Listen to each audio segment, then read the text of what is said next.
Sir सिद्धार्थला काय त्रास झाला होता? सिद्धार्थला सायनसचा त्रास होता बर. आणि त्याला छातीत कफ झाल्यामुळे त्याला श्वास घ्यायला पण त्रास होत होता. बरोबर. जवळच्या डॉक्टरांना दाखवलं आम्ही. हा. जवळच्या डॉक्टरांना दाखवल्यानंतर त्याला टेस्ट वगैरे करायला सांगितलं. बरोबर. टेस्ट मध्ये त्याच्यामध्ये निमोनिया म्हणून दाखवत होतं. बरोबर. आणि त्याला त्याचे पेशी पण वाढल्यामुळे डॉक्टरांनी त्याला ऍडमिट व्हायला सांगितलं. बरोबर. ऍडमिट होण्यापेक्षा मग आम्ही सेकंड सजेशन म्हणून आम्ही डॉक्टर तेजस्करनं होमिओपॅथी औषधं चालू केली. बरोबर. आणि त्याच्यामध्ये चमत्कारिकरित्या त्याला 2 दिवसामध्ये रिपोर्ट नॉर्मल झाला. छान छान. आणि त्या गोळ्या खाल्ल्यापासून त्याला एकदम चांगलं आणि तो एकदम पूर्णपणे बरा झाला आता.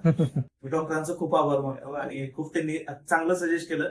आणि मी असं सजेस्ट करेन की ज्यांना काही प्रॉब्लेम असेल ना त्यांनी होमिओपॅथीकडे आपलं हे करावं. आणि खूप खूप म्हणजे चमत्कारिकरित्या फरक पडतो. बरोबर. बरोबर. आणि खूप छान झालं त्याचं. बरोबर.